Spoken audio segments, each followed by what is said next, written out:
Welcome to the Museum at FIT's Fashion Culture Series. My name is Tania Melendez Escalante, and I am Senior Curator of Education and Public Programs. It is my honor to introduce fashion designer Anna Sui and MFIT's Deputy Director Patricia Mears, who will talk about interior decoration. Anna Sui is best known for her contemporary reimagining of historic textiles and vintage clothing, but she also is celebrated for her extraordinarily beautiful, self-designed home. Inspired by legendary interior decorators and period style from Victoriana to Art Nouveau, it is an unsurpassed blend of art, craft, fantasy, comfort, and kitsch. I ask you to please silence your devices and to remember that we will have a book signing at the end of this talk. And please join me in welcoming Patricia Mears and Anna Sui.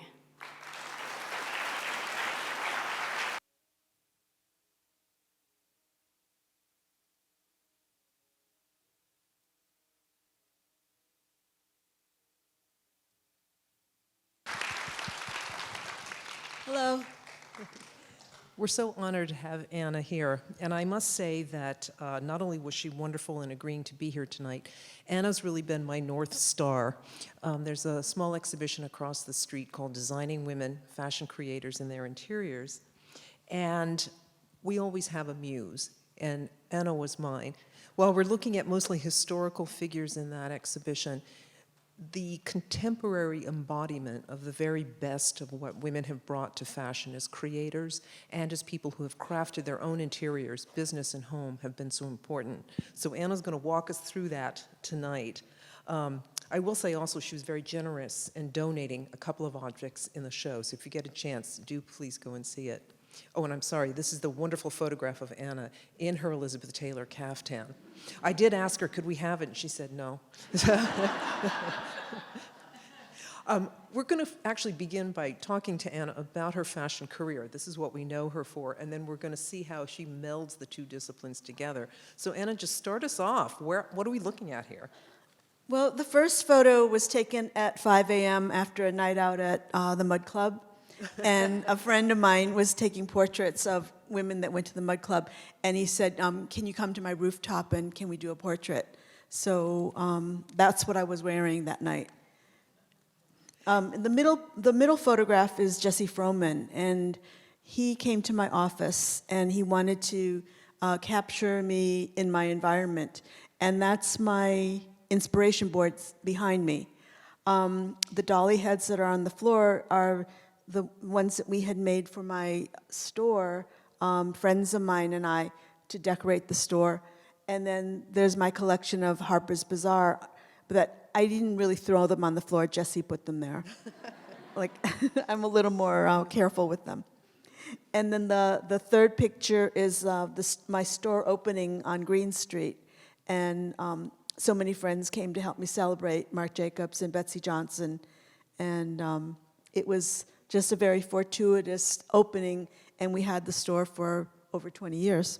Exactly. But Anna, how did you get started? Because yours was a very interesting, if you will, move into fashion and through fashion. Well, I came to New York as a little kid to be the flower girl at my aunt and uncle's wedding. And I came back to Detroit with the idea that when I grow up, I'm going to be a fashion designer and move to New York. I spent my childhood trying to figure out how to do that and what it was all about. And my babysitter had 17 magazine, and always in the back of every issue was a registration for, an ad of registration for Parsons School of Design. So I got the idea to write to Parsons, get the registration catalog, and figure out what it was that I needed to do to get to Parsons. So I got that, changed my curriculum, started taking art classes, and kept my grade point average above 3.6, and all the things that I needed to do. I saw another article in Life magazine that everybody used to get, and there was an article about two young ladies when they graduated from Parsons. They moved to Paris, and Richard Burton and Elizabeth Taylor opened a boutique for them. So I thought, okay, that's all I have to do. So that was my key to Parsons and to becoming a fashion designer. But you did have a pretty fast leap. You were already lauded when you were very young. You hadn't had your collection very long when the CFDA gave you this award. Anna, how did you move so quickly, I guess? Because you did deal with some pretty high-profile people. Well, I started my own collection in 1981, and it was because I had some friends that were, this was like right after the punk days, and they made jewelry for all the rock boutiques across country, and I thought, oh, that's such a cool thing. I want to do something like that. And they said, well, why don't you make some clothes and share the booth with us? So I made a little 5-piece collection, and I took it around, and I ended up getting orders from Macy's and Bloomingdale's, and consequently I got like a New York Times ad from Macy's, and I was working at the time. I got called into the office, and the man who owned the company, who I'd never met, said, why do you have your own New York Times ad when you're on my payroll? And he said, this has to stop. And I said, I can't, I have to ship my orders. So I got fired. So that's how I started my business. But, the industry recognized, Anna, here you're getting a Lifetime Achievement Award. I think it's kind of premature. You were pretty young when you got your Lifetime Achievement Award. But I think, Anna, one of the things that people have always loved about you and your work is your immersive quality. You're a colorist, you do your historical research, and in fact, when we first met, you were coming to the Brooklyn Museum when I was there to look at garments by Millicent Rogers. But she did a quick segue because she found one of my wonderful colleagues, the late, great decorative arts curator, Barry Harwood, and they started talking about, guess what, aesthetic movement tiles. So none of this happened slowly. It's like you've always been immersed in this type of world. Well, that's my fascination with everything. It's like I like to learn about it. I like to find out what inspired it. I like to know how it was applied. And it's what I do for everything that I research. And I like that aha moment when you realize, like, oh, this is why this happened. And there's always that moment. And I think that's my biggest pleasure, is finding that out. I don't know if any of you ever went to Anna's store. It was fabulous. Yay, exactly. Anna, talk to us about how the retail space emerged and what you were doing. Obviously, there's a lot with the clothing, but the space itself, you really felt like you were walking into your mind, if you will. Well, since I was a kid, I saved tear sheets, and I had a manila envelope filled with pictures, and it was labeled boutiques. So it was always my favorite boutiques, and of course you can see a very big influence from Biba. And I kept these clippings, and I went to school with Zach Carr, and he was working at Calvin Klein, and when I moved to 12th Street, he was a neighbor, and we would run into each other, and he said, oh, we have to have dinner one of these days. So this is just after I started my own collection. And so we had dinner, and during the dinner he said, I'm psychic, and I know that you're having trouble showing people where you belong in the fashion world. You don't fit into designer, you don't fit into junior, like you have to show them what you're about. You need a store. So the next day I went down to Soho and I found this space, and it was the best business decision I ever made because I ended up signing a 10-year lease with 10 years to renew, so I had it for 20 years. Yeah. It was really perfect. It was so perfect. And just everything, even the vitrines were incredible. Anna, I think what struck me a lot about your style is that a lot is never too much in your space. There's some inherent understanding of editing, but also there's something gothic, a little punk, a little rock and roll, but it never feels ominous. And I'm wondering if you can talk to us, what is it about your viewpoint of color and, in some ways, your very optimistic viewpoint of things? Yeah, I think I'm the ultimate optimist. I mean, to be like 5 years old and tell your parents you're moving to New York, it's like, so I think that's just how I'm wired. Like, I think that's how I work on collections. I get this like inspiration, and I try to capture what the excitement was that initially got me interested. And I build this whole story on my inspiration boards, and I love showing the boards to people, and I love like reflecting on them as I'm working on the collection. And I think that it helps like all my colleagues at work and also all my licenses, and it helps them understand what a lot of the inspiration, where it's coming from, what it's going to look like, and how it's transposed into the actual products. Now, we're pivoting a little bit here because I think one of the things that's very interesting is, fashion now has found its place within museums. It took us a while to get there. And you had 2 retrospectives, but your first one was not in the United States, it was in London. So tell us why that city, how did it come about? One of my favorite museums that every time I go to London, I try to visit is the Fashion and Textile Museum, and it was founded by Zandra Rhodes. And I went to the museum this particular time because there was an exhibition on Thea Porter. And I didn't know a lot about her. I had seen some of her clothes, and of course, Elizabeth Taylor had all those great caftans. And by the time I saw the whole exhibition, I knew a lot about her because it was so thorough. I think her daughter had something to do with assembling everything, and they had pieces of furniture from her shop. They had textile designs that I didn't realize that she had done so many prints. And it was very, very thorough, the exhibition. So I went into the coffee shop after, and I was having a cup of coffee, and this woman walked in and she introduced herself and said, "I'm the director of the museum, can I sit down?" And so we started chit-chatting, and by the end of the conversation, she turned to me and said, "Would you like to have an exhibition here?" And it was like, "But I'm not British." And she said, "Oh no, it doesn't matter. I think we can get around that. We can make it work." And so I worked with Dennis Northrup, who was the director there, and he came up with this great concept of archetypes that I had worked with throughout my career. So you can see the groupings like Victorian, schoolgirl. Everyone knows that I'm really inspired by rock and roll. So there was mod, there was grunge, there was punk, androgyny. So all those were repeating archetypes in all my work. So we grouped the clothing not by chronological order, but by these archetypes. And I think it worked so well because it told the story in a much bigger way. Yeah, definitely. Anna, do you feel that you have some kindred connection to London? Because again, I know you're a big rock fan, but also Victoriana. So many of the themes seem to connect very closely. There's a symbiotic relationship, it feels like. Well, I think I've always been obsessed with the music and the Beatles and the Rolling Stones and the girlfriends of all the bands and and so many of the designers from like the 60s and 70s. So I think that was just what really made me so excited about fashion. And so I look back at that a lot and try to learn as much as I can about it. Yeah.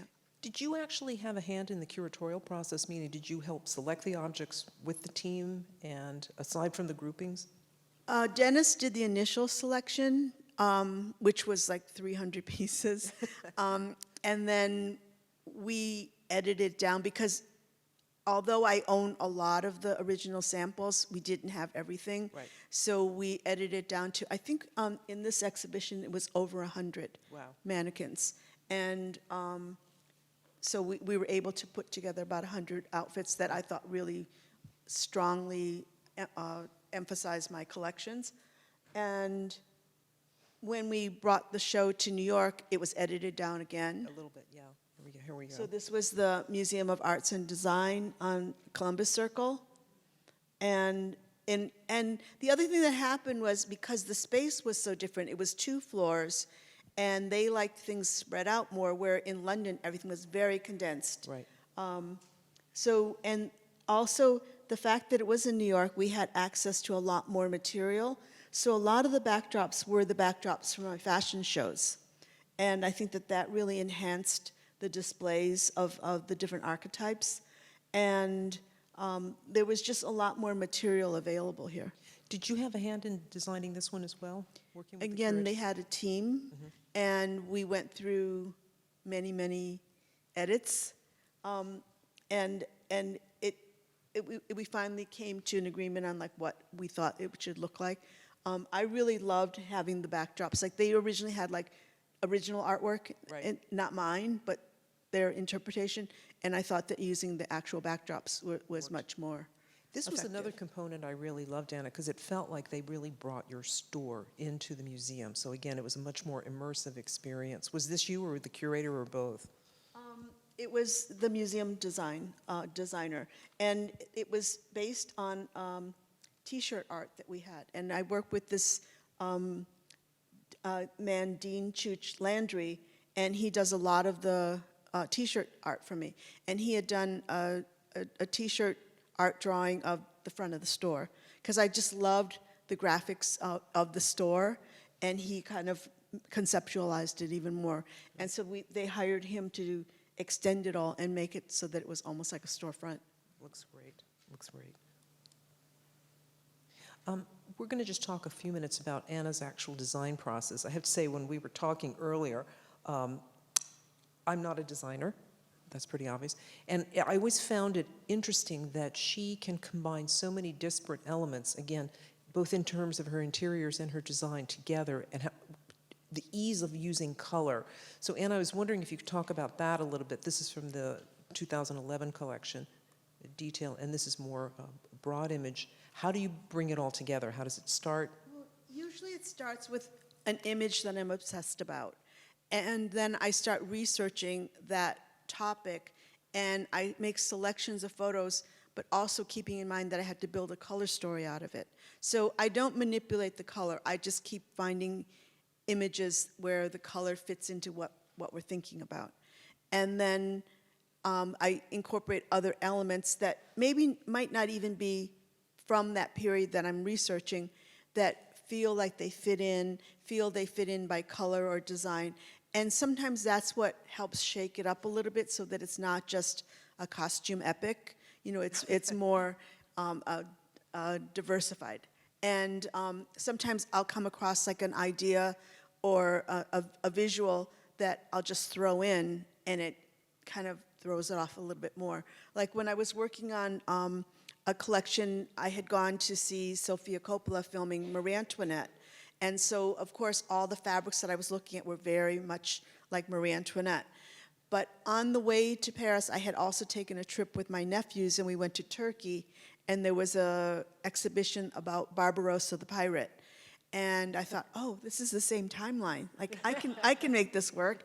So I was really looking at those pirate clothes, and I threw in the pirate element, but then I thought, oh, but like the color palette, like I loved the color palette during the glam rock days of the New York Dolls, and that was all black, white, and red. So I threw in the black and white element and the prints that you were allowed to wear to look cool were black and white stripe or roses. So we made prints that look like that. So all those things combined and kind of made the collection more Anna Sui. Yeah. And that actual garment that I'm describing is on the cover of my book. How do you keep it fresh? And you know, the thing that I love about Anna's work, and I think why she's so important in this show, is because everything is identifiably yours when you see your pieces, and yet it doesn't ever feel tired, because I just want you to know, I don't know if I told you, when you donated the 2 garments that are in the exhibition currently, it was our young staff, most of them in their 20s and 30s, like, oh my God, this is so cool. And it's not like you and I are brand new to the scene. So the fact that you can speak to people across generations, I'm wondering what it is about your design process. I think I'm obsessed with fashion. I'm obsessed with trends. I love to see what the kids are wearing. I like to study street fashion. And I think I keep that all in mind when I'm designing. Well, it comes together. We wanted to show you both an interior space, Anna's own home, but also how she's able to do it in a larger retail space too. And Anna, it's all there together. How is the design process similar or different when you're working on interiors versus clothes or collections? It's done exactly the same. There's always like inspiration pictures. There's always a color story. And in fact, we use so much of my design ideas from my first store in all the packaging, for the cosmetics, for the fragrance. And I think that that's why we really, really developed all these brand icons, like the black lacquer, the carved roses, butterflies. And throughout my career, we've always used them over and over again to make the product really identifiable. Right. Who are your favorites? I mean, if you're going to look at designers, I think I know a little bit about the fashion component because it's outside of that. But you know a lot of interior designers and decorators. You've mentioned a few in the video, but who are your favorites and how did you find out about them? Because I think your research process was actually similar to mine when I was looking at interiors. You know, I'll come across a picture, and it could be one of the pictures from my childhood, and I mostly never read the captions. So I would go back and say, oh, Dorothy Draper, oh, that's who did this interior. Oh, what is it that I like about it? And then I would start researching what Dorothy Draper did. Same thing with David Hicks. I came across the Helen Rubinstein apartment, and then consequently there were all these books that came out about him, and I had to see all of them and, you know, really like absorb what his design aesthetic was. Right. So I think that's the other thing that I love is really studying their processes and what the iconic components of their look was. Right. And then Rose Cummings, Yeah. like that silver room that she did that was in her own house just was so stunning. And I remember trying to find out, you know, where do I find this kind of wallpaper? And I remember being at the Carlisle, and there was a room that had that kind of wallpaper. So then, of course, I had to go down to the front desk and like, where'd you get that wallpaper? So it's just that curiosity, I think. That's right. Do you think this is what helps you continue to go? Because we were talking a lot about young people coming into the profession and how designers keep going. Because some come in and they leave very quickly. I think it's really that ongoing curiosity and love of creativity that just, you know, like I'm like a magpie. If I see something shiny or something, you know, like it attracts me and I have to look at it and touch it and like I could see a fabric and like suddenly see a collection. So as much as you think like, oh, I'm never going to have another idea, all you have to do is find the right fabric and then all of a sudden there's a collection. Anna, do you think it helps also that, you know, social media is very important. I think a lot of people look at Instagram and get inspiration, but you shop too. You go to museums. You're actually looking at the real thing. Yeah, I mean, I love that. I love seeing things that I've never seen before. I love seeing what influenced that movement, what some of the more obscure designers were of that period or artists of that period. It's just fascinating to me. And so the more obscure, I think, it kind of makes it like even more special. Yeah. Do you think there are more challenges for young people today? Because it's hard to keep going, I think, as a designer. You know, we love what we do, but it is challenging. What do you think younger people are now facing in terms of this kind of access to research? Because I don't know how much tactile, face-to-face they're actually doing. Yeah, I mean, and algorithms, they're selecting for you. You're not selecting. So that's the scary thing. I mean, yes, it brings a lot to you, but there's a lot out there that you're not going to see because they're selecting for you. So I think that, you know, go out in the world and look at the real thing. Go do the research. Go to the museums. Go to the flea markets. You know, like, look at the real thing, not just a flat image. Yeah. Well, you still shop in flea markets all the time. I do. That's my favorite thing. Yeah. I think that's really important, you know, because you were mentioning eBay and all that stuff, and that's really helpful. I do think it helps. You can't always fly to Miami to pick up a piece of furniture. Seeing it online helps. But, you know, and as we go through this process, and we were looking at so many of the designers, I think we were kind of spurring each other on because we would look at what somebody in the late 19th century was doing. It seems very relevant today. Does this help you by experiencing these past elements and then sort of living it for the moment? Yeah, I mean, I think that wherever you can get the information from and like, to me, it makes it more precious, the fact that there is a historical element behind it and a story behind it and a lifestyle behind it. Like, those are the things that I love finding out about. Right. And I also just want to touch a little bit on your friendships, because you've had friendships with some very prominent people in the industry for so long. What do you think the basis of a lot of that is? Because some people, come and go in our lives, but you've had Marc Jacobs and Stephen Meisel and quite a number of other people. You mentioned Sofia Coppola. What is the connection there, do you think, between all of you? I think we're birds of a feather.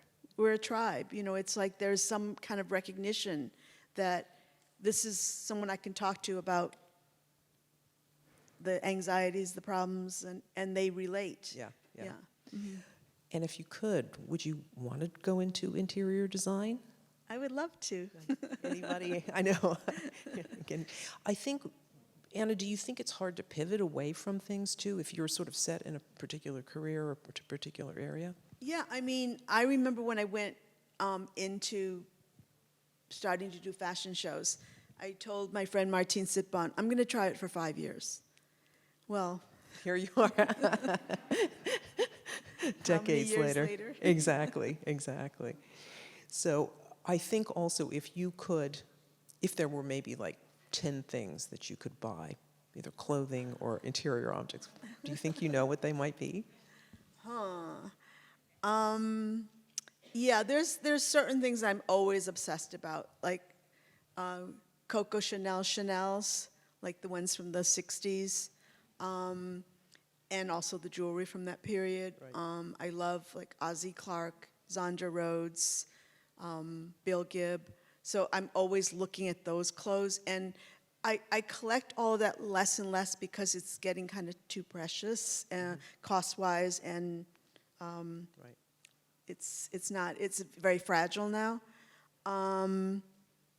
What else do I love? Rock posters. Like I went through a whole phase of being obsessed with like the Fillmore, and in Detroit we had the Grandy Ballroom, so I collected a lot of those posters. So there's things that I go through phases that like something I have to really research to the max and then make a selection. Are you constantly changing everything in your apartment? No, it layers. Just adding it on. Tanya, I don't know if you have some questions for us. We want to make sure that the audience gets a chance.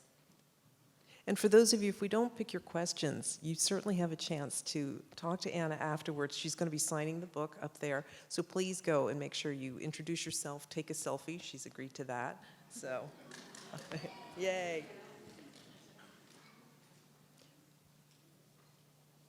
Oh, Anna, are there any up-and-coming designers that inspire your work? Yeah, I'm always looking at all the new designers. I love this like do-it-yourself element that like Cafe Forgot has. I think that there's like such a charm and innocence about things that look like they're homemade. And I think like Bodhi is very exciting. There's a Chinese designer, Susan Wang, that does really, really like interesting textiles and very, very kind of ethereal layering of chiffon. I think like a lot of the new designers, it's almost like a new way of designing because they're not thinking as commercial as I was trained. Right. Which like I'm always kind of envious is like, oh, I'm too caught up in construction and like the finishing, where like the unfinished and like the more like naive sort of construction looks fresher right now. Right. Yeah. And speaking of that, Yasmin, who says, hi, Anna, she wants to know, how do you reignite the creative spark when the money-making, stress, commerce side of things blows it out? Good question. Again, it's like all I have to do is see the right fabric or the right imagery that, oh, I think I could do a collection around this, and like I get the ideas for collections from many, many different things. It could be anything from a movie to a book, a magazine picture, it's just like you just never know where the idea is going to come from. But once it kind of, I feel like it's like a bolt of lightning. Once it hits me, then I can just run with it. I also have to say a few things. Anna is someone who's very organized. For someone who's this creative, she understands a deadline. She doesn't like to wait till the last minute because a lot of people are impacted by when she decides to do something and move forward. So I think that's to your credit. You're also very articulate, and this helps a lot. We know some brilliant people in the design field, but sometimes getting through to clear communication is hard. So I think, Yasmin, in a way, Anna has the right balance of being able to organize, think ahead, as well as always come up with inspirational ideas. Anna, how has your move to New York City inspired your work when you came at the age of 2 or something, right? Well, don't forget, I came to school in the 70s, and, no parental guidance at 18. There's a lot of freedom going on. So it was a lot of fun. Yeah. Yes, exactly. Anna, whose clothes are you wearing now? Anna Sui. Oh, is a home fragrance ever a consideration when you decorate a space? And that's Yeah, from Jessica. in fact, in our store, we even had infusers that would put the newest scent into our store.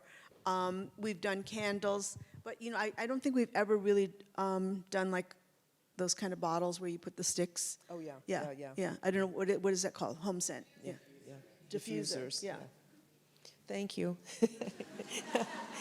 And this is also from Jessica. Is there any famous Victorian work of art you wish you could own for your home?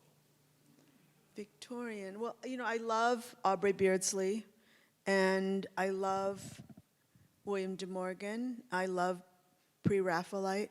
Are those all Victorian? So, like any painting from that period, I would take it.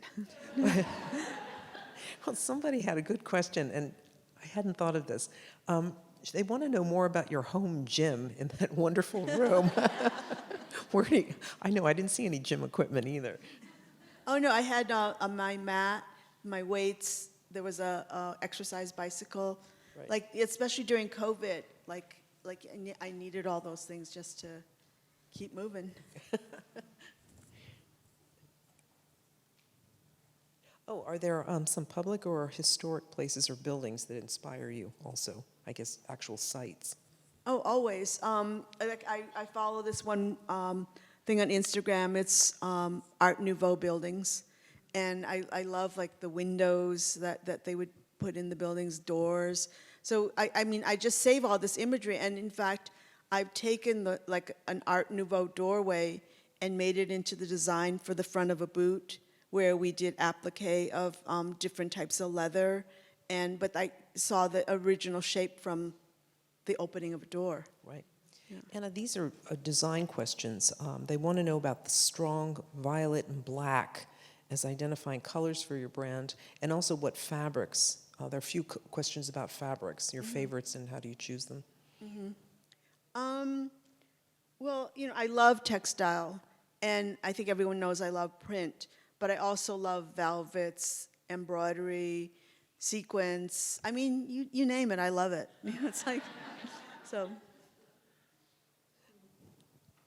And let's see, there's somebody who's saying, I used to intern for you in 2018, and a seamstress gifted me a sweater from one of your early collections. It still looks current, which is great. Thank you, Tanya, for saying that. What do you think is the most important component of this timeless clothing of yours? I think you have to love it, and it has to fit into your lifestyle, and it's something that you can wear over and over again, and it makes you feel special. I mean, that's what I always try to do in all my design. Right. And Anna, about social media, someone's asking about that as well. How do you use it? How does it benefit you? How do you think? What was the About social media. social media? I mean, I look at it all the time. Isn't that the first thing you do in the morning? I go on Live Auctioneers to see what things are coming up for auction. I go on Matches to see what new designs are for sale, and Instagram to see what everybody's doing. So I mean, it's so much a part of our lives now. Exactly. It's not like in the old days you would look at the newspaper or listen to the radio or watch TV or something. But now you just look at your phone. Yeah, yeah. But and that's how we kind of communicate with all our friends now too. Yeah, So I think it's like It's part of here. our life. It's here to stay. But I will say, Yeah. there's nothing like the object. And I think you again have been such an incredible North Star for us. I just want to say also, whenever I speak to somebody in the industry, they talk about you with tremendous respect, your work, but also the fact that you are one of the nicest, if not the nicest, human being in the field. And it's true. Thank you. Thank you. And being a woman in a tough industry and to keep your humanity, I think, is a real testament to you, Anna. So we are so grateful that you're here today. Your fans are going to be meeting you up there to get book signings. Again, please come. If I didn't get to your question, please go up, introduce yourself, ask your question. And Anna, again, is open to selfies and anything you have to contribute. So thank you all so much for joining us. Please join me in thanking Anna.